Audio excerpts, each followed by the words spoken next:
Alhamdulillah pada pagi hari ini kita masih bisa berkumpul di sini. Yang saya hormati Ibu Kepala Sekolah SDN Tanjung Priok 04 Ibu Darsin NPD. Yang saya hormati Bapak Wakil Kepala Sekolah dan Ibu Wakil Kepala Sekolah SDN Tanjung Priok 04. Dan saya hormati rekan-rekan guru SDN Tanjung Priok 04 serta Temdik. Alhamdulillah, sebelumnya kita panjatkan puji dan puji syukur kita kehadirat Allah Subhanahu wa Ta'ala, karena pada pagi hari ini kita masih bisa berkumpul di ruang guru SDN Tanjung Priok 04 yang kebetulan sekarang berada di SDN Warakas dalam keadaan sehat walafiat. Dalam acara diseminasi budaya positif sekolah SDN Tanjung Priok 04. Tidak lupa juga kita panjatkan salawat dan salam kita haturkan kehadiran Nabi besar kita, junjungan besar kita, Nabi Sallallahu Alaihi Wasallam, yang mana dengan berkahnya pada hari ini kita bisa menjalani kehidupan dengan keadaan yang alhamdulillah. Ya, untuk menyatakan acara hari ini, adapun acara hari ini, maaf, pertama yaitu salam pembuka, yang kedua doa, dalam hal ini disampaikan oleh dengan masing-masing ya. Ketiga, sambutan oleh Ibu Kepala Sekolah SDN Tanjung Priok 04 Ibu Darsin NPD.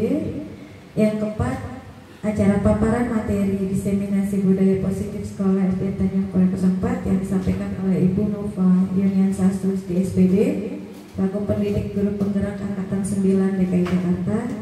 Yang kelima, doa penutup. Berikut adalah susunan acara kita pagi ini.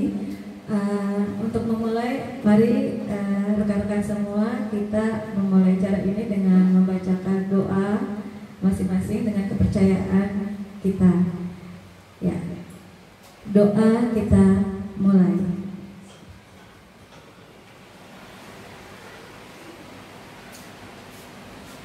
Amin. Selesai. Memasuki acara berikutnya yaitu sambutan yang disampaikan oleh Ibu Kepala Sekolah Ibu Darsini MPD. Waktu dan tempat dipersilahkan.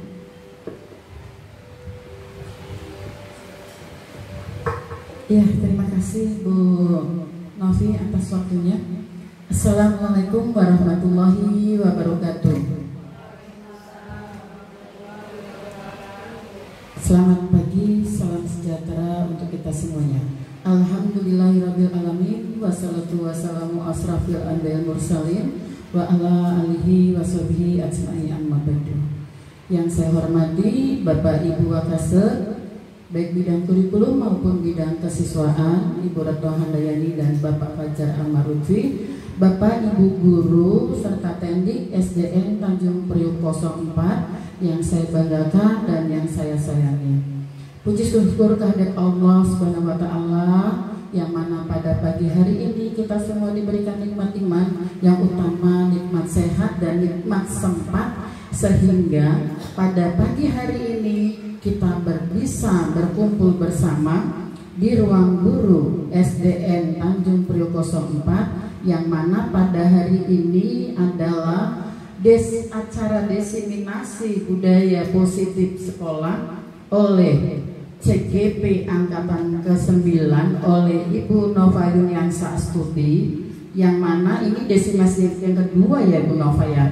Pada saat yang pertama sudah kita hanya beberapa guru dan tendik dan ada pendamping dari Ibu Ambarwati. Nah, hari ini Bapak Ibu semoga kita bisa, apa sih budaya positif itu untuk sekolah kita. Saya berharapnya dengan adanya CGP Ibu Nova bisa menjadikan membuat motivasi untuk teman-teman. Ayo ikut semuanya. Saya berharap semuanya bisa mengikuti CGP. Ini kan ada yang ke angkatan 10, nanti mungkin berlanjut ke angkatan 11 ya. Karena nanti juga di sini Bapak Ibu bisa meminta ilmunya, minta saling bekerja sama, berkolaborasi Bu Nova dengan teman-teman teman-teman semua. Semoga budaya positif ini benar-benar saya lihat dari materinya, budaya positif ini sangat baik ya. Positif itu berarti baik. Budaya itu apa sih Bapak Ibu? Budaya itu suatu cara hidup yang berkembang dan dimiliki bersama oleh sekelompok orang serta disesuaikan, diwariskan dari generasi ke generasi. Jadi budaya itu akan terus menerus. Kalau budaya kita tidak baik, budaya yang negatif, kalau itu dikembangkan, diwariskan secara terus menerus kan berarti tidak baik. Semoga dengan adanya Bu Nova sebagai CGP Angkatan 9 ini di sekolah kita akan bisa lebih baik. Di situ saya lihat ada disiplin ya Bu Nova ya, sepertinya. Nah ini yang coba kita akan lihat, nanti Bu Nova akan bahas sama-sama, kita dengarkan.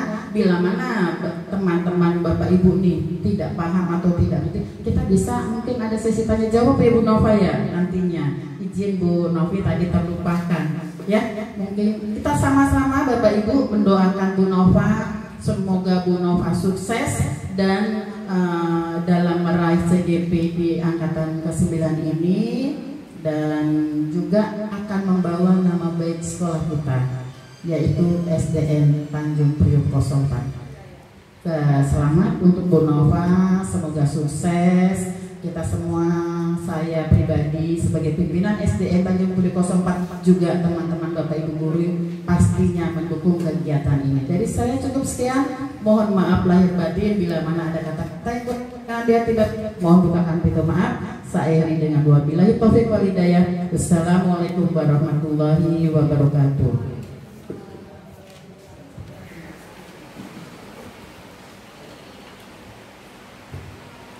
Ya, alhamdulillah, terima kasih Ibu Dosen IPD atas sambutan yang diberikannya. Memasuki acara berikutnya adalah materi inti atau paparan yang disampaikan oleh Ibu Nova Yuniansyah Astuti dengan materi budaya positif sekolah SDN Tanjung Priok 04 selaku guru penggerak angkatan 9 DKI Jakarta. Waktu dan tempat dipersilahkan. Baik. Iya, silakan Ibu. Ya, terima kasih Bu Novi, Bu Darsini yang telah memberikan saya waktu dan tempat untuk kita berdiskusi sedikit. Mungkin kalau dibilang narasumber sepertinya belum mampu ya, belum mumpuni, tapi insya Allah kita bisa sama-sama berdiskusi tentang budaya positif sekolah. Baik teman-teman, sebelum kita mulai, mungkin saya pindah sedikit ya.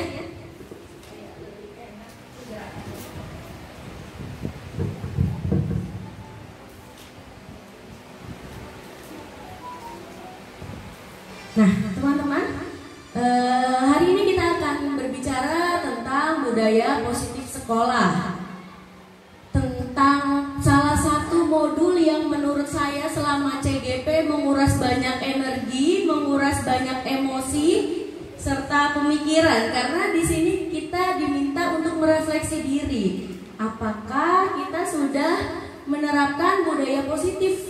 Apakah sebagai guru kita sudah memberikan budaya yang positif untuk siswa-siswa kita? Nah, sebelum saya mulai, saya ingin berkenalan sedikit. Saya Nova Yuniansyah Astuti, insya Allah sedang melaksanakan pendidikan guru penggerak. Masih calon Bapak Ibu kalau masih pendidikan itu. Kalau nanti sudah ditetapkan lulus, baru disebut sebagai guru penggerak. Nah, ini adalah teman-teman saya yang sedang didampingi juga oleh fasilitator, oleh kepala sekolah, oleh teman-temannya. Dan di tengah ada fasilitator kami yaitu Ibu Ambari. Nah, teman-teman, ini adalah salah satu kebiasaan kami di guru penggerak. Sebelum kami memulai belajar, kami melakukan kesepakatan terlebih dahulu. Teman-teman, hari ini saya menawarkan sedikit kesepakatan sebelum kita memulai diskusi. Yang pertama, setiap peserta memiliki kesempatan untuk berpendapat. Apakah teman-teman sepakat? Sepakat? Atau kalau ada yang berpendapat saya bilang stop, tidak boleh? Gitu? Atau kita sepakat? Sepakat ya? Yang kedua, berpikiran terbuka dan saling menghormati. Sepakat? Sepakat. Yang ketiga, jika ada yang ingin berbicara atau jika ada yang berbicara, maka yang lain mendengarkan. Sepakat? Sepakat. Yang selanjutnya, berpartisipasi secara penuh. Sepakat? Oke, lagi yang terakhir, mengikuti sesi diskusi ini dengan hati yang gembira. Sepakat teman-teman? Ada yang perlu kita tambahkan ataupun kita kurangi? Aman? Atau mungkin saya beri penawaran lagi. Teman-teman, selama sesi diskusi ini bolehkah kita makan dan minum? Boleh, nggak apa-apa. Kita tambahkan ya, boleh makan dan minum, tapi nggak boleh ke kantin. Di sini saja, oke? Boleh ya, siap ya. Kita sambil senang aja karena salah satu kesepakatan kita mengikuti sesi diskusi dengan gembira. Jadi semuanya harus gembira. Nah, bismillahirrahmanirrahim. Saya buka diskusi kita hari ini dengan mengingatkan kembali. Teman-teman, selama kami berada di pendidikan guru penggerak, inilah tuntunan kami, yaitu Bapak Ki Hajar Dewantara. Siapa ya Bapak Ki Hajar Dewantara? Ada yang ingat? Ada yang ingat siapa Bapak Ki Hajar Dewantara? Betul, Bapak Pendidikan di Indonesia. Nah, teman-teman, mungkin kita sudah sering belajar ya tentang teori kognitivistik, behavioristik, konstruktif, sibernetik dan segala macam.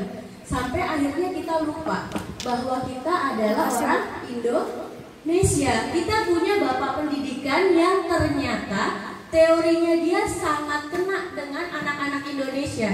Gak usah jauh-jauh. Nah, menurut beliau, kita kenal semboyannya yang ing ngarso sungtolodo, ing majo, dan tuturi handayani. Nah, dari ketiga itu, apabila kita jabarkan, apa sih tujuan pendidikan itu? Menurut Bapak Ki Hajar Dewantara, tujuannya adalah menuntun. Kata pertama dulu nih yang kita sebut, menuntun. Coba teman-teman ingat lagi. Pernah nggak sih kita menuntun seseorang? Kalau menuntun itu kita bagaimanakan ya? Digandeng, lalu dibersamai, disebelahin, dipegang, pelan-pelan. Betul. Pendidikan itu harus menuntun kodrat yang ada pada peserta didik kita. Baik itu kodrat alamnya, kodrat zamannya, supaya apa? Supaya dia bisa mencapai keselamatan dan kebahagiaan yang setinggi-tingginya, baik sebagai manusia maupun sebagai anggota masyarakat. Nah teman-teman, kita ingatkan kembali, apakah pendidikan kita sudah menuntun? Apakah selama kita mengajar kita sudah menuntun peserta didik kita? Iya, insya Allah. Bu, saya masih belum sama, saya juga masih belajar. Karena menuntun itu banyak sekali variabelnya. Harus sabar, harus tenang, harus paham. Nah, yang saya mau ingatkan, tugas kita adalah menuntun. Jangan sampai kita kepleset nih. Yang diminta menuntun, kita malah menuntut. Itu yang tidak boleh. Semoga Allah selalu menjaga kita supaya untuk tetap berada di jalur yang ini. Nah, teman-teman, mari kita bicara tentang budaya positif sekolah. Budaya positif sekolah adalah nilai atau kebiasaan yang ada di sekolah yang berpihak kepada siswa atau berpihak kepada murid agar mereka berkembang menjadi pribadi yang kritis, penuh hormat, tanggung jawab, sesuai dengan profil pelajar Pancasila. Teman-teman setuju nggak sih kalau kita tuh belajar atau melaksanakan kegiatan belajar mengajar harus berpihak kepada murid? Setuju atau tidak? Setuju. Benar sekali teman-teman. Kalau di bahasanya Bapak Ki Hajar Dewantara tadi, beliau bilang bahwa pendidikan itu harus menghamba pada siswa. Kalau menghamba kan kesannya kita menyembah ya, tapi sebenarnya bahasanya kita sekarang adalah berpihak kepada siswa.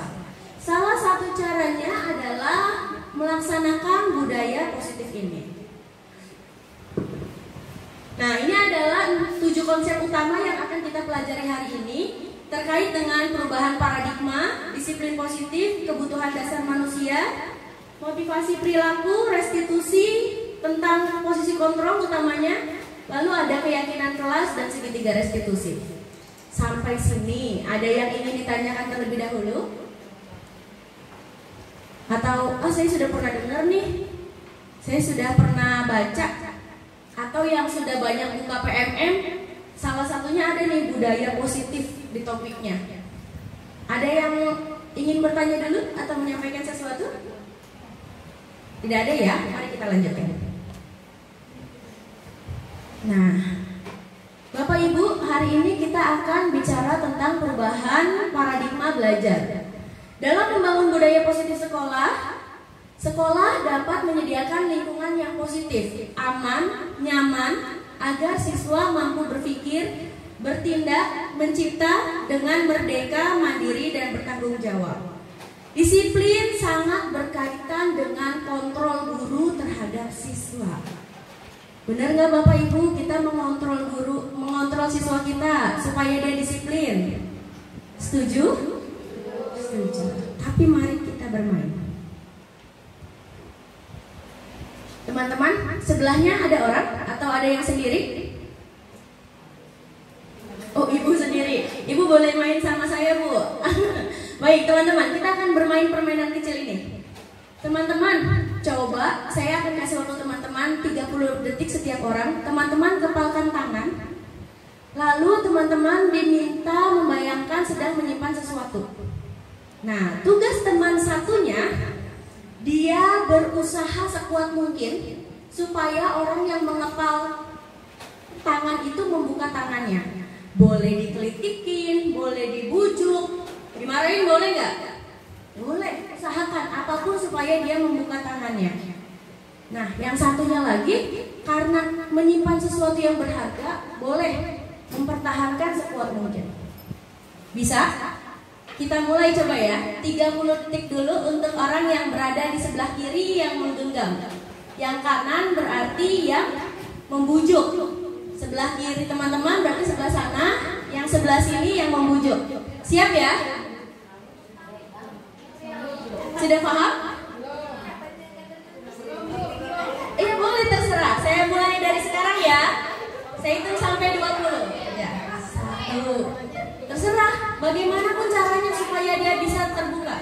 2, 3, 4, 5, 6, 7, 8, 9, 10, 11, 12, 13, 14, 15. Oke, 15 detik saja. Ada yang berhasil? Berhasil. Oke. Sekarang gantian. Yang sebelah kanan yang menggenggam, yang sebelah kiri yang membujuk. Siap? Saya hitung lagi ya sampai 15 ya. 1, 2, 3, 4, 5, 6, 7, 8, 9, 10, 11, 12, 13, 14, 15. Oke.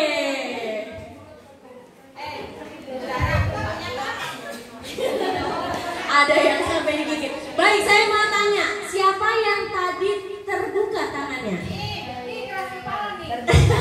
Siapa yang tadi tangannya tidak terbuka? Oke. Teman-teman, mari kita tarik kesimpulan dari permainan ini. Teman-teman, saya mau tanya dulu sama tadi yang tangannya tidak terbuka. Siapa? Bu Kasri. Bu Kasri,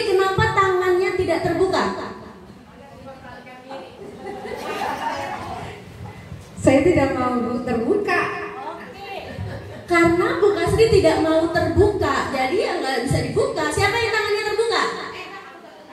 Oh, Bu Yanti, kenapa tangannya terbuka? Kalau dikritik langsung buka aja gitu. Berarti yang memilih membuka tangan siapa? Yang memilih membuka tangan itu siapa? Oh, pasrah. Siapa lagi yang terbuka? Oh, Bu Vera. Kenapa Bu Vera tangannya dibuka? Bukunya panjang. Bu Vera, pas tadi bukunya panjang, ditutup lagi nggak? Oh, buka aja, udah pasrah. Baiklah. Oh, nggak bisa kebuka. Kenapa nggak bisa kebuka, Bu Tati? Harus berusaha dong, buka sendiri. Oh, harus yang lain berusaha dong. Maaf, saya nggak jual murah, saya mahal gitu ya. Nggak apa-apa. Nah, teman-teman, dari permainan ini kita bisa tahu nih bahwa terbuka atau tidak terbukanya tangan kita, siapa yang memutuskan? Diri kita sendiri. Nah, kita akan masuk ke materi yang pertama, teman-teman. Ini disebut sebagai dengan teori kontrol. Nah, teori kontrol, kata Bu Eri, jangan sampai kepleset. Baik, saya hati-hati sekali. Nah, teman-teman, selama ini kita terbiasa untuk mengontrol siswa kita, ya kan? Nah, harus baris, nah harus ini, nah harus itu. Ternyata di penelitian terbarukan itu hanya ilusi. Teman-teman, paham nggak arti ilusi? Betul, hanya bayang-bayang kita saja kalau kita bisa mengontrol dia. Padahal sebenarnya anak itu sendiri yang memutuskan dia ingin seperti apa. Nah, pakai baju yang rapi. Kalau dia ingin pakai baju yang rapi, kira-kira dia akan pakai baju yang rapi nggak? Iya, tapi kalau kira-kira dia tidak punya baju yang rapi, dia akan pakai baju yang rapi nggak? Enggak. Nah, ini disebut sebagai teori kontrol. Teman-teman, mungkin kita ingat ya, selama kita kuliah, termasuk saya Bu, walaupun saya kuliahnya baru selesai 10 tahun yang lalu, saya masih belajar ini, stimulus respon dari behavioristik ya, di mana anak-anak adalah kertas putih. Betul, kata si stimulus respon itu, anak-anak adalah kertas putih, si tabula rasa ya. Kita gurunya yang akan mencoret-coretnya, mau kita coret ke atas, ke bawah, kanan, kiri, terserah kita yang ngegambar. Ternyata kalau kata Bapak Ki Hajar Dewantara, anak-anak itu bukanlah kertas putih. Mereka sudah punya garisnya masing-masing. Kalau dia garisnya lurus ke samping, lalu kita paksakan dia menjadi garis yang ke atas bawah, kira-kira dia akan jadi apa, teman-teman? Akan jadi lurus seperti yang kita mau, atau akan jadi kotak-kotak tuh karena dianya ke samping, kitanya ke atas bawah. Nah, ini yang disebut sebagai ilusi kontrol. Jadi selama ini kalau kita memaksakan sesuatu ke siswa kita hanya berimajinasi kita bisa mengontrol dia. Nah, semua yang kita kasih ini buat dia semakin hebat, semakin kuat. Tapi ternyata kalau dianya belum membuka diri untuk mau memahami itu, bisa nggak terbuka, teman-teman? Belum bisa. Jadi harus dari dirinya dia sendiri. Nah, ini teori yang terbaru nih, teori kontrol. Mungkin kalau teori mah nanti akan berubah ya teman-teman. Kehidupan pendidikan itu sangat dinamis. Tapi kalau yang terbarukan kita belajar dari yang ini. Nah, teman-teman, kalau bicara tentang budaya positif, bicara tentang peraturan-peraturan, maka ini yang paling sering kita bicarakan, yaitu kata disiplin.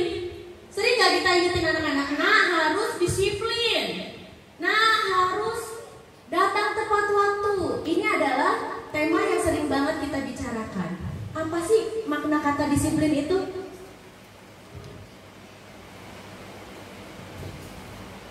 Nah, makna kata disiplin. Disiplin ini awalnya berasal dari bahasa orang lain, bukan bahasa kita ya, yang artinya belajar. Ini diturunkan oleh Socrates dan Plato. Ada yang tahu nggak teman-teman? Siapa tuh Socrates sama Plato? Planet ya? Pluto. Nah, Socrates dan Plato ini adalah salah satu guru besar yang ada di Yunani. Kita nggak kenal, soalnya waktu itu kita belum lahir, jadi kita nggak kenalan sama dia.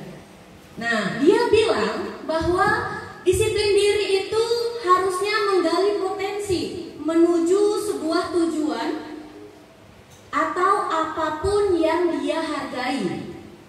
Namun, dalam budaya Indonesia, kata disiplin ini berubah menjadi sesuatu yang harus dilakukan seseorang pada orang lain untuk mendapatkan suatu kepatuhan. Cenderungnya menghubungkan kata disiplin ini dengan sesuatu yang tidak terasa nyaman bagi orang yang tidak memahami tujuannya. Terus dia tuh bingung, ini tuh untuk apa sih? Dia nggak paham, jadi dia tidak menghargai dan tidak memahami tujuan mulianya. Sekarang kita lihat nih teman-teman, kata disiplin itu seharusnya berasal dari dalam diri. Maka yang harus kita pahamkan ke anak didik kita adalah tujuan utamanya. Teman-teman, ada yang bisa sharing nggak salah satu peraturan kita yang ada di sekolah? Peraturan yang santai-santai aja. Ada yang bisa nggak ke siswanya? Oke, Bu Tati. Disiplin buat para siswa itu adalah, kalau buat saya pribadi, jangan banyak-banyak menambah masalah di sekolahan, terutama membuang sampah pada tempatnya, lanjut menyiram setelah pipis. Baik teman-teman, salah satu peraturan yang harus ditanamkan yaitu kalau habis pipis disiram. Harus menyiram toilet setelah digunakan. Begitu bukan teman-teman bunyi peraturannya? Nah, kira-kira anak kita sering ada yang melanggar nggak? Banyak. Nah, ini harus jadi pertanyaan buat kita. Kenapa ya mereka melanggar? Kita akan pelajari hari ini. Dikit-dikit ya, insya Allah mudah-mudahan delivery-nya sampai. Pusing-pusing dikit di awal nggak apa-apa teman-teman. Sama saya juga waktu belajar pusing sekali. Tapi insya Allah maknanya sudah sama. Nah, ini penyebabnya teman-teman. Penyebabnya ini, kalau di bukunya CGP bentuknya bulat kayak donat. Jadi kalau donatnya ada yang kepotong, dia tidak sempurna, sudah pasti pelanggaran akan terjadi. Nah, teman-teman, kita pelajari dulu. Ada 5 kebutuhan manusia. Yang pertama, kebutuhan dia bertahan hidup. Yang kedua, ada kebutuhan mendapatkan kasih sayang dan rasa diterima. Yang ketiga, dia ada kebutuhan penguasaan. Yang keempat, ada kebutuhan kebebasan. Dan yang terakhir, ada kebutuhan kesenangan. Mari kita lihat teman-teman. Ketika ada seorang anak ke toilet pipis dan dia tidak menyiram toiletnya seperti yang tadi dikatakan Bu Tati, apa yang akan kita lakukan? Ada yang mau bercerita? Kalau seandainya itu adalah murid kita, apa yang akan kita lakukan? Respon kita seperti apa? Bagaimana? Ditegur. Apalagi teman-teman? Dinasehatin. Nah, ayo sehat. Kok enggak ya? Nah, ayo disiram toiletnya. Diapain lagi teman-teman? Diingatkan. Paling cepat kayak saya diteriakin, "Woi, siram!" Ya Bu, anak priuk kalau nggak diteriakin kupingnya suka ketinggalan, mampet ya. Harus kenceng. Kalau nggak langsung di sebelah kuping. Nah, toiletnya disiram dulu, gitu ya. Nah, teman-teman, benar sekali, itu respon alamiah kita karena kita terbiasa melakukan stimulus respon. Ada aksi, maka kita melakukan reaksi. Tapi coba kita gali lagi. Kira-kira kenapa sih anak itu melakukan itu? Coba, kalau Bu Eli, seandainya nih Bu Eli pelakunya, kira-kira Bu Eli melakukan itu karena apa? Iya, Bu Eli ke toilet, terus nggak disiram. Kira-kira karena apa? Itu airnya mati. Nah, airnya habis. Ada lagi nggak? Karena apa lagi? Ketakutan. Betul. Apa lagi? Kenapa dia nggak siram? Ada lagi? Airnya mati. Nah, teman-teman, mari kita hubungkan. Kalau air itu habis, adakah kebutuhannya dia yang hilang? Ada, yaitu bertahan hidup. Itu kebutuhan yang utama, seperti kebutuhan mendapatkan udara, air, makanan, minuman. Kalau itu nggak ada, sudah pasti pelanggaran akan terjadi. Yang kedua, tadi yang Bu Tati bilang, kenapa Bu Tati? Takut, Bu. Takut ada setan. Iya. Kebanyakan. Nah, teman-teman, kalau seandainya dia takut, kira-kira kebutuhan apa yang hilang? Rasa aman. Kebutuhan? Rasa aman. Rasa aman itu berarti adanya di mana? Masih di kebutuhan hidup ya, karena aman itu yang utama. Tapi bisa jadi dia takut karena dia gak cocok sama toiletnya, ya kan? Jadi dia buru-buru. Bu, saya biasanya di rumah nih toiletnya yang duduk, Bu. Mohon maaf nih, di sekolah kok jongkok gitu kan. Nah, dia lari buru-buru sampai lupa nyiram. Nah, berarti kebutuhan terhadap kasih sayangnya hilang. Atau biasanya nih Bapak Ibu, anak kita tuh karena jahil, ya kan? Dia tahu nih temennya yang ini abis ini mau pipis nih, dia nggak suka nih. Ah, nggak usah siram lah biar dia bauan. Suka jahil begitu kan? Nah, itu pun ada alasannya Bapak Ibu. Kalau kita tanya, nak, kenapa nggak disiram? Lalu dia jawab, ya biar teman saya kebauan, Bu. Berarti ada yang hilang nggak kebutuhannya? Kebutuhan tentang apa yang hilang?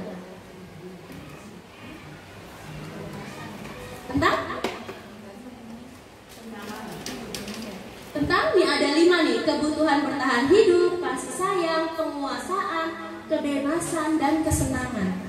Yang mana yang hilang? Kasih sayang. Betul. Kalau dia karena cari perhatian, maka kasih sayanglah yang hilang. Tapi kalau karena dia ingin membuat temannya takut, temannya tidak nyaman, berarti yang hilang adalah penguasaan. Dia ingin merasa hebat, merasa berkuasa. Normal teman-teman, semua dari kita melakukan hal yang itu kan? Kita ingin hebat, kita ingin berkuasa.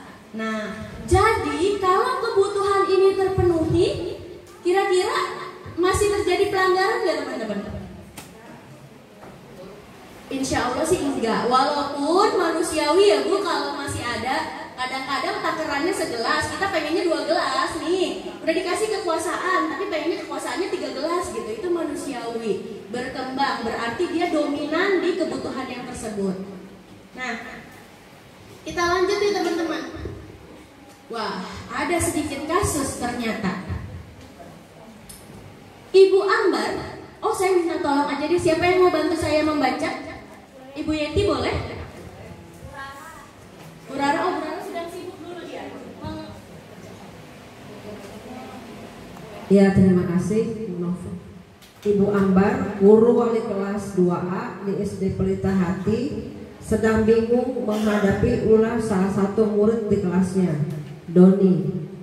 Beberapa anak di kelas 2A telah datang pada kali meminta bekal makan siang mereka dengan paksa. Jika Anda menghadapi situasi seperti Ibu Ambar, apa yang akan Anda lakukan? Menurut Anda, kira-kira apa alasan Doni melakukan hal itu? Nah, teman-teman, kasus ini melekat juga nggak di kita? Sering nggak kita menangani ini? Sering. Kira-kira alasan Doni apa ya? Ada yang bisa bantu jawab dulu? Kurang makan, nggak dibawain makanan dari rumah, nggak dapat perhatian orang tua, apalagi teman-teman? Oh, cuma dia mau ngerecokin, ngegangguin aja, minta-mintain. Tuh, ada juga yang begitu anak kita. Ada lagi teman-teman? Iseng. Buat dia cek-cek aja, Bu, nyoba-nyobain kan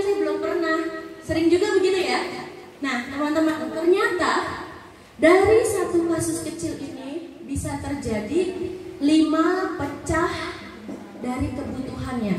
Contoh, kalau kita tanya ke Doni, kenapa kamu ambil makanan temanmu? Terus dia jawab, saya lapar Bu, orang tua saya tidak membawakan bekal makan siangnya. Berarti kebutuhan apa yang hilang? Betul, kebutuhan bertahan hidup. Orang dia lapar, gak ada makanan, pasti dia akan minta. Yang kedua, dia jawabnya, alasan mengambil bekal temannya karena dia merasa senang temannya jadi merhatiin dia. Berarti yang pecah yang mana nih? Betul, kasih sayangnya. Dia di rumahnya gak diperhatiin sama orang tuanya, makanya cari-cari perhatian. Yang ketiga, alasannya dia supaya saya kelihatan hebat Bu. Jadi temannya saya takut kalau saya minta apa-apa, jadi dia kasih. Nah, kebutuhan apa yang hilang dari Doni? Penguasaan. Di rumahnya dia kurang diberi pujian, jadi dia merasanya apa-apa yang dia lakukan kok kurang ya, kurang hebat saya nih, kata si Doni. Selanjutnya ada lagi, Doni mengatakan dia bosen dengan makanan yang dikasih ibunya. Ibunya bikin nasinya itu aja, mie goreng lagi, yang kalau ditemplekin bentuknya jadi apa? Ikut di tempat makannya ya. Saat mie goreng kalau udah keras ditumplek ngikut tuh. Kata dia bosen makannya itu terus. Nah, ternyata Doni juga kehilangan salah satu kebutuhannya, yaitu kebutuhan akan kebebasan. Dia nggak bisa pilih makanan yang dia mau, makanya dia minta-minta sama temannya. Ada alasan yang terakhir, dia ditanya nih, Don, kenapa ambil makanan teman? Ya iseng aja Bu, saya senang tau Bu kalau melihat teman saya ambil makanannya terus dia nangis. Biasanya anak-anak ada yang begitu ya, jailnya bukan main ya. Temennya nangis dia senang. Nah, ternyata ada kebutuhannya dia yang hilang juga, yaitu kebutuhan akan kesenangan atau rasa senang. Mungkin di rumahnya kurang main ya, kalau kayak gitu ya, sampai dia menikmati orang yang sedih. Nah, teman-teman, semua yang kita lakukan tentu ada motifnya, ada alasannya. Nih teman-teman, hari ini teman-teman diminta datang ke sini. Ada alasannya nggak? Ada. Yang pertama, saya datang ke sini ya gimana ya? Orang saya disuruh, masa saya nggak datang? Gitu ya teman-teman. Gak apa-apa. Itu namanya motivasi eksternal, motivasi dari luar. Nanti kalau saya nggak datang, saya nggak enak nih sama Bu Nova nih. Terus saya kalau nggak datang nggak enak nih, udah disuruh sama Bu dari sini nih. Ya kan? Tidak apa-apa teman-teman. Itu namanya motivasi eksternal. Terus ada lagi motivasi yang kedua, yaitu mendapatkan imbalan. Oh, nanti kalau saya datang ke sini, saya dapat apa ya? Nasi bungkus. Sayangnya nggak ada yang dibungkus lagi Bu Eli. Atau nanti saya siapa tahu dapat apalah gitu, dapat amplop apa snack gitu ya. Kalau snack takut nanti dipatok ya. Nah, dapat amplop. Nah, itu juga sama, motivasi eksternal. Ada lagi motivasi yang lain, yaitu saya datang ke sini, saya pengen tahu ini ngomongin budaya positif tuh tentang apa sih? Nah, itu disebut sebagai motivasi internal karena sudah ada keinginan dari diri sendiri. Yang saya ingin tanyakan teman-teman, apakah anak kita datang ke sekolah karena motivasi internalnya atau motivasi eksternalnya? Coba, kira-kira teman anak-anak kita nih datang ke sekolah karena saya mau berangkat ke sekolah nih, atau karena kalau saya nggak sekolah kagak dapat uang jajan nih. Kalau nggak sekolah, roman-romannya mama bakal marah-marah nih. Nah, ini yang harus kita gali dari siswa-siswa kita. Motivasi mereka belajar ke sekolah itu dari luar atau dari dalam. Karena seperti yang tadi dikatakan di teori kontrol, apabila motivasinya dari luar itu tidak akan bertahan lama. Ketika si stimulusnya tidak ada, maka responnya pun akan hilang. Contoh, contoh. Nah, berangkat ke sekolah karena dikasih uang jajan. Ketika mamahnya uangnya lagi sedikit, apa yang akan terjadi ke mereka? Ngambek, nggak mau sekolah. Masih banyak dramanya. Atau mereka ke sekolah karena biar mamanya nggak marah-marah. Suatu hari mamanya sakit nih. Kira-kira mamanya bakal marah-marah nggak? Enggak. Nah, anaknya akan berangkat ke sekolah dengan senang? Tidak juga, karena motivasinya masih dari luar. Kita sih selalu berdoa supaya kita bisa menerapkan budaya positif di sekolah agar anak-anak kita ini bisa belajar, bisa datang ke sekolah dengan motivasi internal berasal dari hatinya sendiri. Karena dia, saya mau ke sekolah nih, guru saya cakep, saya mau belajar. Kalau itu masih internal ya. Kalau gurunya pas lagi nggak cakep, nanti dia nggak datang. Atau gini, saya udah tahu nih hari ini kita bakal belajar IPAS nih, mau praktikum. Senang nggak dia berangkatnya? Senang. Sudah dari hatinya sendiri? Sudah. Itu yang harus kita bangun, teman-teman. Nah, sekarang saya akan bicarakan ini. Hukuman dan sanksi atau konsekuensi. Teman-teman, ada yang setuju memberi hukuman? Ada yang setuju memberi konsekuensi? Oke, teman-teman, biar nggak bingung, mari kita bahas dulu. Ada sebuah kasus. Iva kurang menguasai pelajaran matematika. Coba deh mamanya Iva yang baca ya. Kebetulan sama soalnya, jadi mamanya ada yang baca ya. Ayo mama silakan. Udah. Serius. Bubar. Iva kurang menguasai pelajaran matematika. Harusnya bapaknya ngajarin.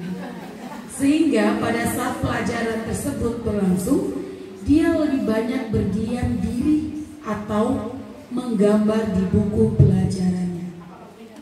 Sedikit. Pada saat guru matematikanya, Pak Wisnu, bukan Pak Seno. Pak Seno menanyakan pertanyaan, Iva menjadi gugup dan tak sengaja menjatuhkan tasnya dari kursi, serta tiba-tiba menjadi gagap pada saat berupaya menjawab. Seluruh kelas pun tertawa melihat perilaku Iva yang bicara tergagap dan terkejut tersebut.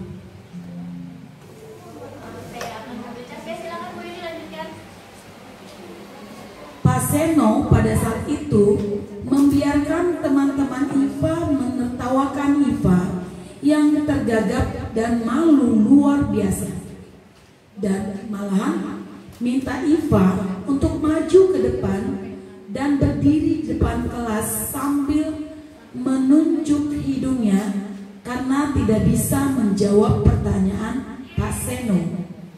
Kelas makin gaduh dan anak-anak pun tertawa melihat Iva di depan kelas memegang ujung hidungnya. 1. Apakah Anda setuju dengan tindakan Pak Seno terhadap Iva? Setuju? Enggak setuju. Soalnya anak saya nggak setuju. Saya berontak. Mengapa? Iya, karena itu anak saya. Harusnya dididik dengan perlahan. Kemudian, menurut Anda, tindakan Pak Seno terhadap Iva adalah sebuah hukuman atau konsekuensi. Mengapa? Ini jawab bareng-bareng. Oke, teman-teman, saya tanya dulu yang pertama. Apakah teman-teman semua setuju dengan yang dilakukan Pak Seno terhadap Iva? Ada yang setuju? Yang tidak setuju boleh angkat tangan? Duh, kok gak ada yang angkat tangan? Oke, oh iya benar. Beberapa mungkin masih ragu-ragu ya, setuju apa nggak setuju nih? Nah, sekarang kita lihat. Menurut teman-teman, yang dilakukan oleh Pak Seno ini sebuah hukuman atau konsekuensi. Sudah tahu belum teman-teman konsekuensi itu apa? Konsekuensi itu adalah akibat dari sebuah sebab. Iya, akibat yang diterima dari sebuah perilaku yang dilakukan Iva. Kira-kira kalau yang ini hukuman atau konsekuensi? Masih bingung. Baik teman-teman.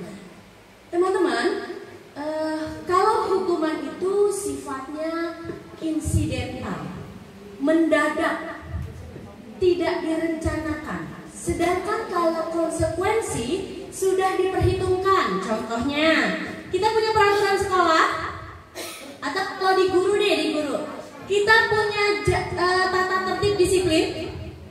Ketika kita datang terlambat, apa yang akan terjadi? Kalau kita datang terlambat, apa yang akan terjadi? Absensinya merah. Apalagi? Kenapa? Teguran, ditegur. Ada lagi konsekuensinya yang langsung nyata ke kita. Pemotongan? Betul. Pemotongan tunjangan kinerja. Nah, teman-teman, itu disebut dengan konsekuensi karena sudah diperhitungkan, sudah tertulis. Tapi kalau yang dilakukan oleh Pak siapa? Pak Seno ini, kira-kira dia sudah tertulis belum? Belum. Dia secara spontan. Ada yang jawab ya? Biasanya kalau spontan ya. Nah, ini dilakukan secara spontan. Apakah dia dapat disebut konsekuensi? Bukan. Itu adalah hukuman. Nah, teman-teman, ini adalah perbedaan antara konsekuensi, hukuman, dan restitusi. Teman-teman, sedikit saya jelaskan ya. Di atas ada tulisannya identitas gagal, identitas sukses. Maksudnya apa ya? Oh, bisa di zoom nggak? Kurang besar ya? Saya perbesar dulu ya teman-teman ya. Ini saya hapus saja biar terlihat lebih besar.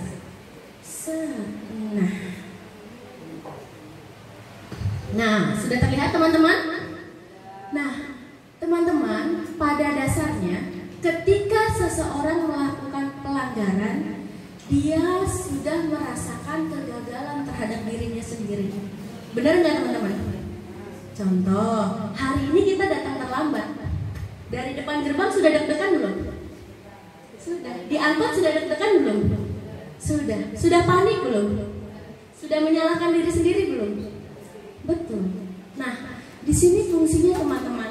Kalau kita memberikan hukuman, maka orang tersebut akan merasa dirinya gagal.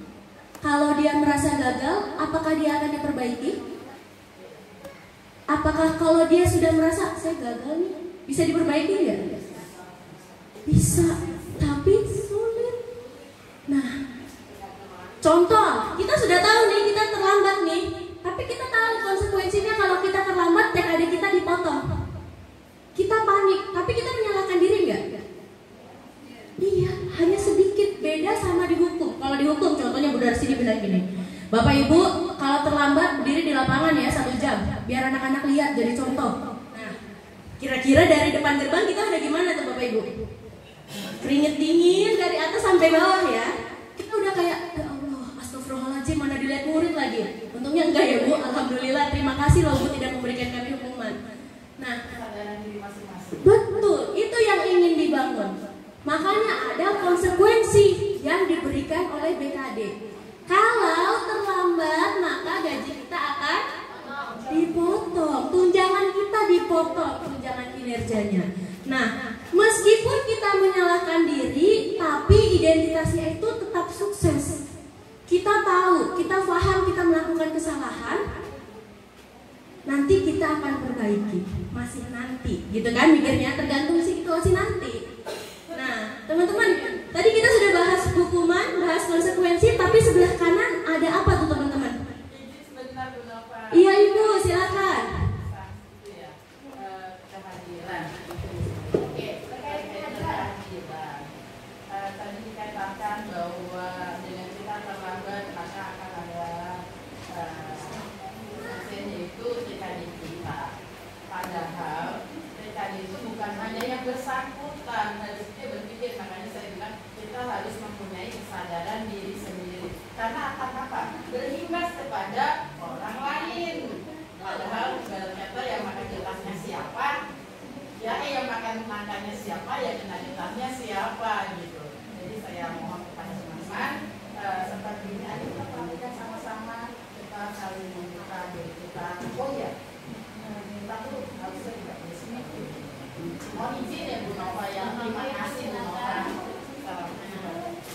Oke teman-teman, nah kata ibu konsekuensinya terkadang tidak ditanggung oleh diri sendiri, tapi bisa berdampak ke orang lain. Nah teman-teman, kenapa sih kok kita masih sering terlambat? Padahal kita sudah tahu ada konsekuensinya.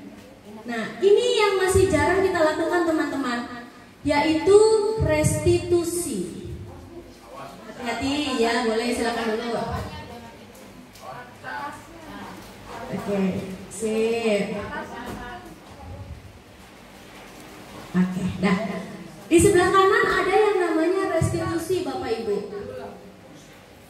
Nah, restitusi ini adalah sebuah tindakan yang dilakukan guru supaya siswanya menjadi mandiri, bertanggung jawab, dan dapat menemukan solusi atas masalahnya sendiri. Kenapa sih kok harus dilakukan si restitusi? Mari kita lihat teman-teman. Kalau kita lakukan hukuman, sudah pasti hukuman itu menyakitkan, tidak menyenangkan. Dihukum seperti tadi Iva berdiri, sudah sakit berdiri, pegel, lalu suruh pegang hidung. Dia lihat temannya, sakit lagi hatinya, bertambah-tambah nggak sakitnya? Sakit. Nah, kalau kita ganti jadi konsekuensi, kalau Iva tadi tidak bisa mengerjakan, apa konsekuensinya? Contoh, ya kalau dia nggak bisa, konsekuensinya dia kita kasih pelajaran tambahan. Benar nggak teman-teman? Benar. Dia tahu, oh kalau saya nggak bisa, ya saya harus belajar. Ditambahin. Nah, tapi kalau restitusi, dia diminta memilih teman-teman. Dia ditanya dulu, kenapa sih Iva kok nggak bisa ngerjain ini? Oh karena saya belum paham Bu, belum ini Bu. Kalau belum paham kira-kira Iva bakal apa ya? Siapa yang menentukan hukuman? Siapa yang menentukan solusinya? Iva sendiri atau gurunya? Ivanya sendiri, benar. Jadi teman-teman, dibanding kita melakukan hukuman ataupun konsekuensi, ada baiknya kita melakukan penggalian. Mengapa sesuatu itu terjadi? Alasannya apa? Mengapa dia melakukan hal tersebut? Dan pelajaran kedepannya dia harus apa? Itu yang dimaksud dengan restitusi. Nanti kita akan bahas lebih dalam. Nah teman-teman, di dalam hukuman ini, kita sekarang belajar tentang hukuman dan konsekuensi dulu, biar teman-teman bisa membedakan. Kalau hukuman sudah pasti tidak nyaman, baik itu untuk murid, untuk kita, dan itu bisa berdampak jangka panjang. Teman-teman, ada yang pernah nggak waktu sekolah dihukum sama gurunya? Coba deh. Masih ingat sampai sekarang? Masih? Masih ingat gak wajah gurunya? Nah, teman-teman, nauzubillah min dzalik, jangan sampai itu kita ya. Kita diingat sama murid kita karena kita melakukan hukuman. Karena itu berdampak sangat panjang. Saya pun masih mengingat. Dampaknya sangat panjang. Mungkin kita berasa kan karena saya hukum dia jadi lebih baik, ya kan? Tapi ingat teori kontrolnya. Dialah yang memutuskan dia menjadi lebih baik. Nah, teman-teman, kalau konsekuensi mungkin merasa tidak nyaman, tapi jangka waktunya pendek. Sama nih, nah, nggak pakai sepatu warna hitam. Kalau hukuman biasanya gini, udah nggak usah pakai sepatu aja seharian, gitu kan? Karena kalau hukuman tuh spontan. Udah nih apa nih biar dia langsung dihukum aja. Tapi kalau konsekuensi, kalau dia nggak pakai sepatu hitam, kira-kira konsekuensinya apa?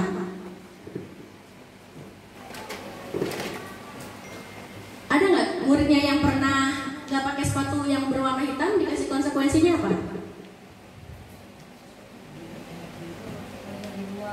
Belajarnya di luar. Oke. Apalagi?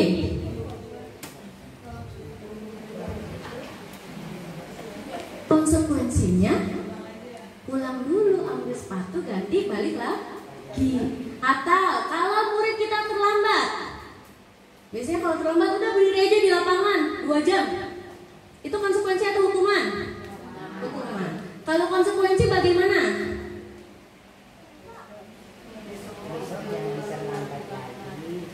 Kira-kira diulangin nggak? Diulangin, orang cuma bilang besok nggak diulangin lagi. Nah konsekuensinya apa nih? Betul.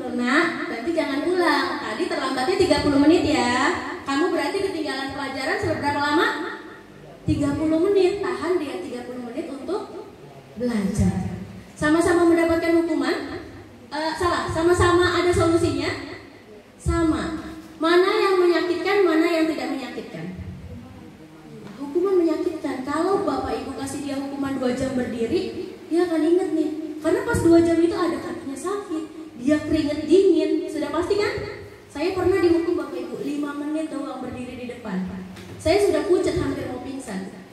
Karena yang dihadapi banyak, rasa malunya, rasa menyalahkan diri sendirinya, mematahkan hatinya, itu sudah hukuman terbesar buat dirinya dia sendiri. Karena dia yang punya kontrol terhadap dirinya.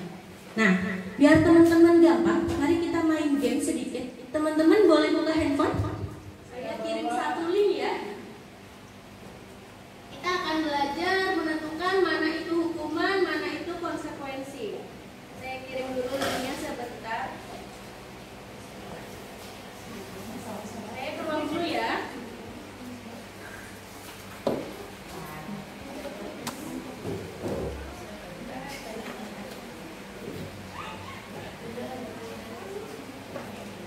Teman-teman sudah bisa masuk? Oke. Sudah muncul yang seperti ini? Kalau di handphone saya gimana bentuknya ya? Saya tadi belum ngitung dari handphone. Nah, teman-teman, ada pertanyaannya. Lari mengelilingi lapangan basket 2 kali karena terlambat hadir. Apakah dia hukuman atau dia sebuah konsekuensi? Silakan dijawab. Dipencet aja. Sudah 2 orang. Gak bisa pencet, masa sih? Oke, submit ya kalau sudah ya, biar masuk ya. Oh, good job.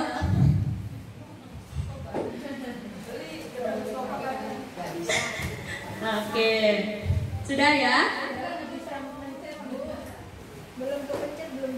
Belum bisa. Ya udah nggak apa-apa. Yang bisa dulu ya. Nanti sudah 11 orang tuh. Lanjut 12 orang. Alhamdulillah 13 orang. Wah, ini nggak ada yang pilih konsekuensi nih. Enggak ya? Karena kalau dia sifatnya spontan, sudah pasti itu sebenarnya hanya merilis rasa marah dari gurunya. Jangan sampai kita marah ke anak-anak kita. Nanti kita di penjara ya Bu. Sekarang banyak banget kasus muridnya disentil, gurunya di penjara. Gurunya ngomel karena anaknya itu dibilangnya bully. Serba salah ya teman-teman ya. Ini pelindung kita. Kita mengontrol diri kita juga meminta siswa mengontrol dirinya. Oke, sudah banyak nih, sudah 17 orang. Ini yang pertama, lari mengelilingi lapangan basket 2 kali karena terlambat. Benar, itu disebut sebagai hukuman. Mari kita lanjutkan. Membersihkan coretan yang dibuat di meja tulisnya. Dia konsekuensi atau hukuman? Silakan dipencet. Gak bisa. Ya Allah nak, coba dicek dulu nak. Mana gak bisanya nak? Oh sudah bisa, alhamdulillah. Oh kenapa gak bisanya? Iya gak apa-apa. Gak ada paket, nanti saya kirim paket ya, pakai JNE ya. Oke. Lagi teman-teman. Murid diminta melakukan push up 15 kali karena dia tidak menggunakan masker ke sekolah. Pencet aja, pencet. Oh udah. Oh iya, minta maaf. Iya. Oke, good job. Nah, 14 orang masuk sudah menjawab. Lanjut. Menggantikan kertas tugas teman yang sudah dia coret-coret. Oke, sinyalnya cepet banget ya Bu Sali ya. Kuotanya banyak. Oke. Ada yang menjawab konsekuensi, ada yang menjawab hukuman. Siapa yang menjawab konsekuensi? Bu Sali, kenapa konsekuensi?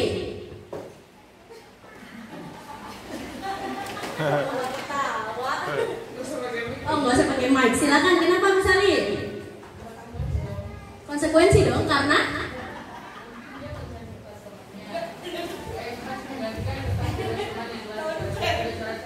iya, betul. Karena dia harus bertanggung jawab. Siapa yang menjawab hukuman? Kepencet Bu, kepencet. Oh ya udah kita anggap kepencet ya, nggak apa-apa.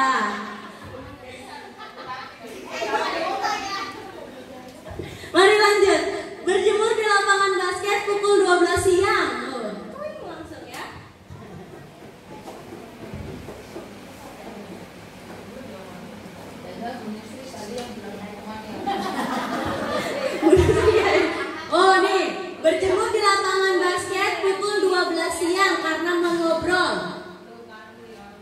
Masya Allah, jam 12 siang ya. Siapa nih yang jawab konsekuensi? 2 orang.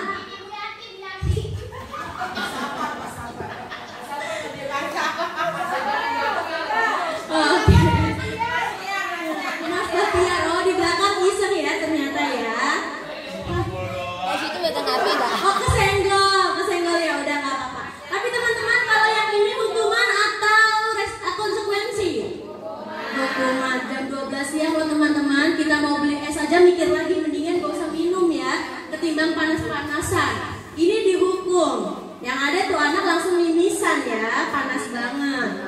Lagi, murid diminta bertelanjang kaki sepanjang hari karena tidak menggunakan sepatu warna hitam sesuai peraturan sekolah. Apakah itu hukuman atau itu konsekuensi?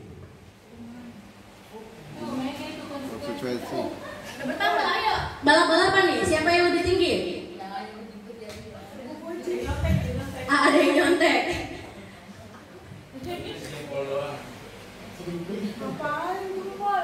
Oke. Ini berarti tim liker kalau di TikTok ya, like-nya dong gitu ya. Oke teman-teman, kalau yang ini bagaimana nih? Ini hukuman atau konsekuensi? Oke. Coba yang jawab hukuman. Oke, Bu Vera. Kenapa Bu Vera itu hukuman? Karena kan bukan atas kemauan dia sendiri. Kalau konsekuensi kan anak muridnya menentukan. Bu, kalau konsekuensi itu anak murid yang menentukan. Itu solusi. Kalau konsekuensi itu terjadi karena ya memang harus terjadi. Jika dia melakukan itu ya begitu gitu kan, sesuai peraturannya. Kalau Bu Mega, kenapa itu konsekuensi? Ya, makasih ya Bang Nova. Saya bilang konsekuensi karena dari awal itu siswa pasti sudah tahu aturan sekolah itu memakai. Ayo Bu, berenang.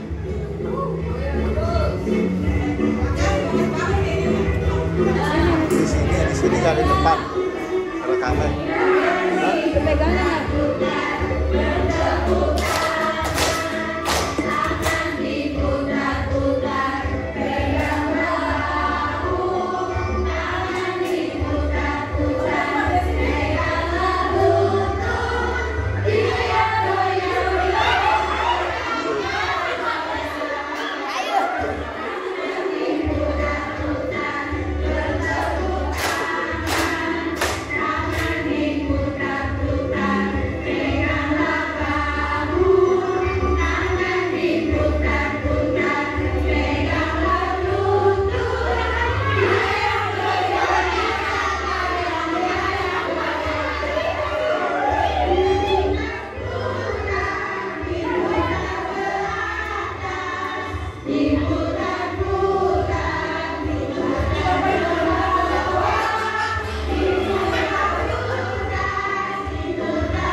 lah.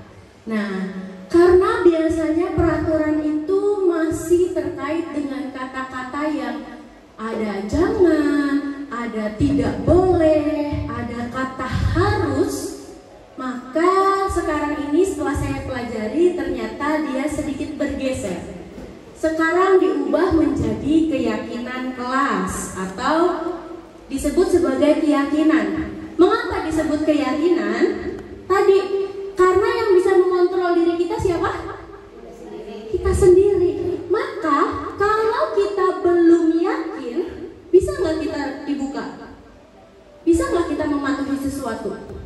Kita disuruh mematuhi sesuatu yang kita nggak yakin. Bisa nggak teman-teman? Tidak bisa. Karena kita saja tidak bisa, maka anak-anak pun demikian. Nah, supaya mereka mau mengikuti peraturan, maka peraturan itu harus mereka yakini terlebih dahulu. Apa sih keyakinan kelas itu? Keyakinan kelas itu adalah nilai-nilai kebaikan, prinsip-prinsip yang sifatnya universal atau umum, disepakati secara bersama, secara umum.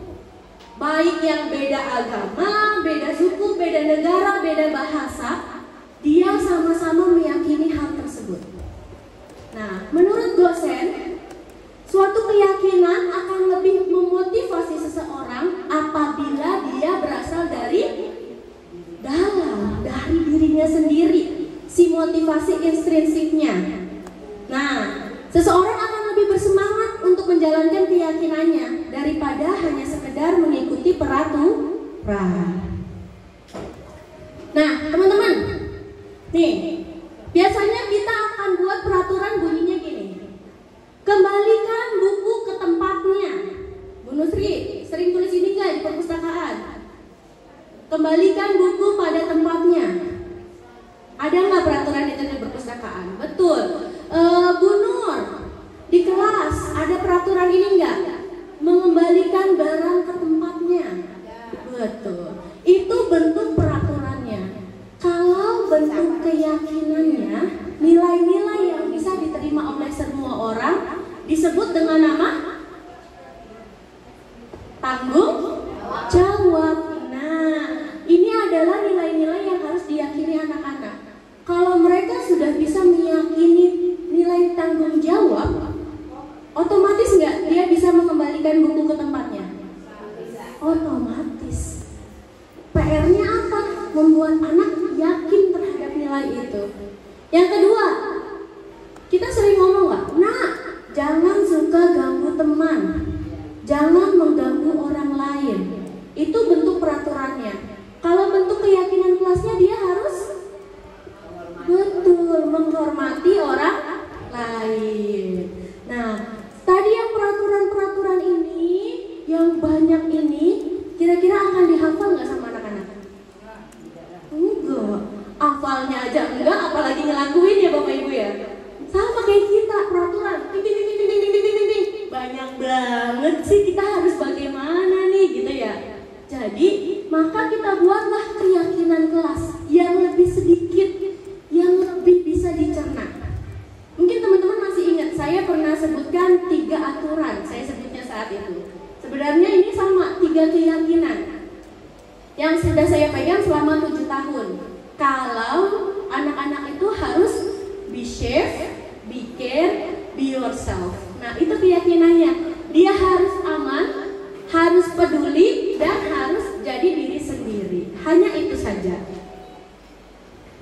Nah, teman-teman, ini ada 5 langkah nih yang kita lakukan untuk mengubah peraturan yang tadi banyak sekali menjadi keyakinan kelas yang bisa diyakini oleh anak-anak. Yang pertama harus apa? Nih, teman-teman harus gali dulu peraturannya. Peraturan di kelas kita ini harus ngapain aja sih? Kalau yang udah bikin papan peraturan, ditulisin tuh semua peraturannya. Sudah kan? Peraturannya sudah ada.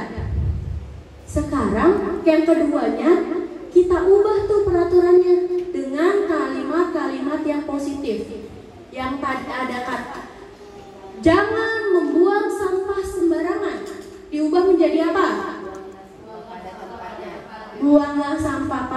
tempatnya.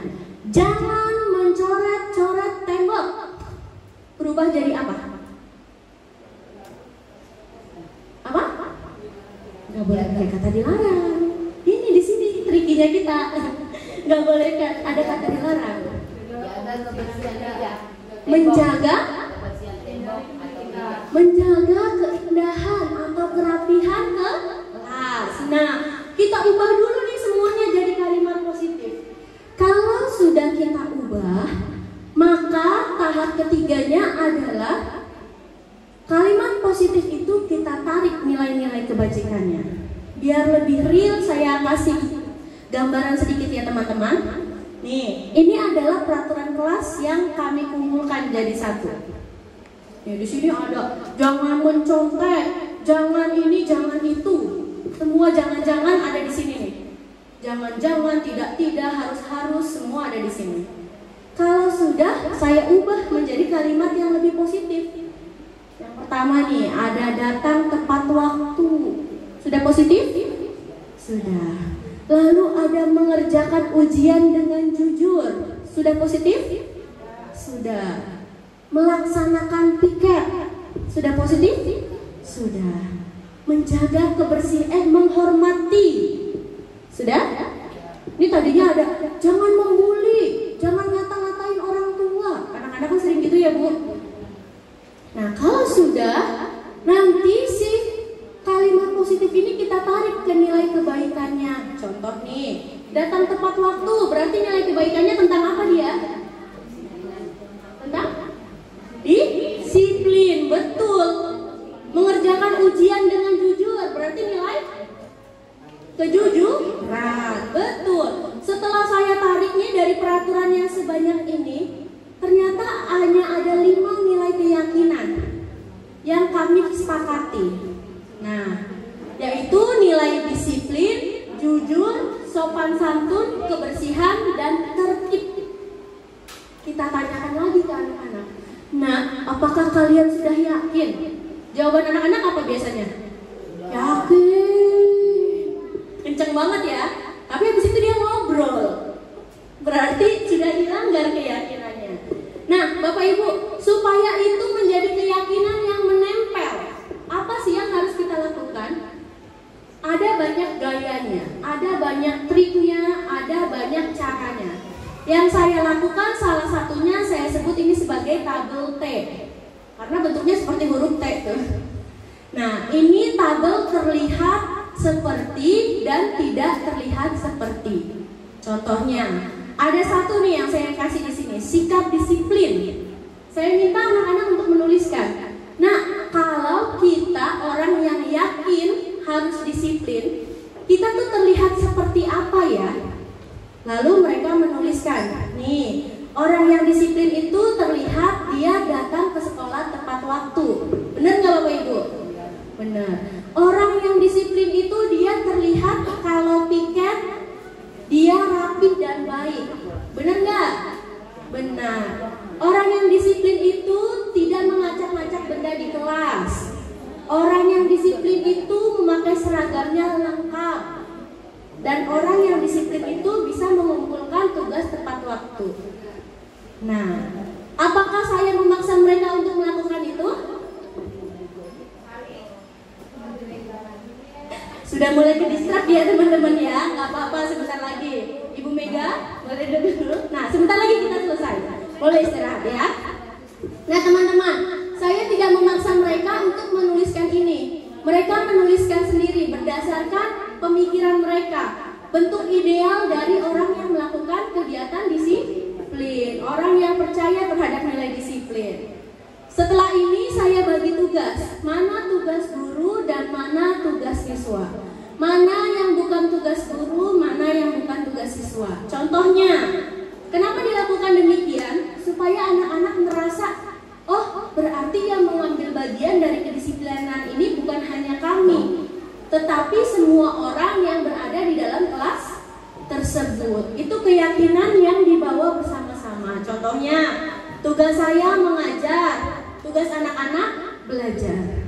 Tugas saya mengevaluasi pelaksanaan keyakinan di kelas. Tugasnya mereka melaksanakan keyakinan. Nah, yang bukan tugas kami berdua yang mana? Bukan tugas kami nih, bukan tugas siswa nih untuk mengeluh kalau pekerjaannya banyak. Karena mereka sudah tahu itu bentuk dari keyakinannya mereka. Bukan tugas siswa nih untuk menyakiti dan disakiti. Termasuk juga bukan tugas guru untuk menyakiti siswanya. Jadi saya tekankan ke mereka, nak, pelaksanaan keyakinan ini Bu Nova tidak memaksakan kalian, tapi harus kita yakini secara bersama-sama. Ini sudah slide terakhir, teman-teman. Slide ini berisi tentang segitiga restitusi. Tadi yang saya bilang, ada tingkatan tertinggi di antara hukuman, konsekuensi. Tingkatan tertingginya adalah restitusi. Apa itu restitusi? Restitusi itu adalah cara yang diambil oleh guru supaya muridnya tanggung jawab, supaya muridnya mandiri, cari solusi terhadap apa yang sudah mereka perbuat. Contohnya, saya kembalikan lagi ya ke kasus saya yang tadi sama siswa saya membawa sepeda listrik. Oh, nanti saya kasih biar lebih besar ya, aman-aman. Nah, di sini ada 3 cara. Yang pertama, harus distabilkan identitasnya. Teman-teman, ketika kita membuat sebuah kesalahan atau pelanggaran, maka hati kita sudah menyalahkan diri sendiri belum? Sudah. Boleh nggak perasaan itu terbawa secara lama? Perasaan menyalahkan diri sendiri itu terus-menerus boleh nggak? Nggak boleh. Itu yang harus kita lakukan untuk menstabilkan identitas. Apa yang saya lakukan ke anak-anak? Saya tanya, nah, kenapa bawa sepeda listrik? Nangis tuh dia, ya kan? Panjang curhatannya. Kita jawab, ya sudah, pasti kamu ada alasannya. Yang satu alasannya, saya capek bu kalau jalan, makanya pakai sepeda listrik, ya kan? Yang satunya lagi, saya tadi minta dianterin, tapi malah nggak dianterin, ya kan? Nah, itu kita menstabilkan identitasnya dia. Ya udah, nggak apa-apa, nah, semua orang juga pernah berbuat salah kok, ya kan? Bu Nova juga pernah dulu melanggar peraturan. Dengan kata-kata yang seperti itu, anak menjadi, oh iya ya, saya memang salah. Tapi ya semua orang juga berbuat salah, nggak apa-apa. Nah, tapi jangan berhenti di sini, teman-teman. Ada yang kedua, yaitu memvalidasi tindakan yang salah. Tadi kan kita tanya, nah, kenapa kamu pakai sepeda listrik? Ya kan? Kita tahu itu salah, tapi kalau di segitiga restitusi, kita diminta divalidasi. Kita benerin dulu. Alasannya dia kita kuatkan. Dia bilang, Bu, saya capek jalan kaki. Kita bisa maklumi itu nggak Bapak Ibu? Bisa. Rumahnya loh Bu di gang 15. Di gang 17 dekat Bu Salim. Dia harus ke sekolah jalan kaki. Capek nggak Bapak Ibu? Capek. Kita juga yang tua juga merasakan hal demikian.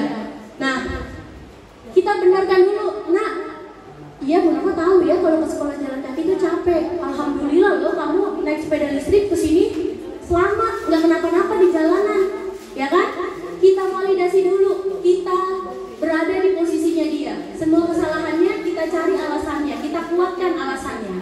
Tapi ada yang ketiga, kita tanyakan keyakinannya. Nah, apakah kalau kamu karena capek boleh naik sepeda listrik? Maka dia akan menjawab apa? Iya atau tidak? Boleh atau tidak? Boleh nggak? Mungkin dia jawab, ya boleh aja lah orang karena capek. Tapi kita tanya, tapi ada nggak sih keyakinan kelas kita yang mengatakan demikian? Karena tadi peraturan saya 3, be safe, be care, and be yourself. Harus aman, harus peduli, dan jadi diri sendiri. Dia langsung jawab, iya Bu, saya nggak aman. Karena dia sudah tahu dia salah, dia sudah paham betul. Nah, baru di sini kita gali. Nah, supaya kamu nggak capek jalan kaki, tapi kamu juga nggak naik sepeda listrik, apa yang bisa kamu lakukan? Dia nanti akan bingung, betul nggak Bapak Ibu? Sama, semua orang yang lagi salah ditanyain solusinya. Orang saya naik sepeda listrik, biar saya nggak capek malah ditanyain solusi yang lain. Nah, saya akhirnya memberikan penawaran. Bagaimana nih supaya dia tetap tidak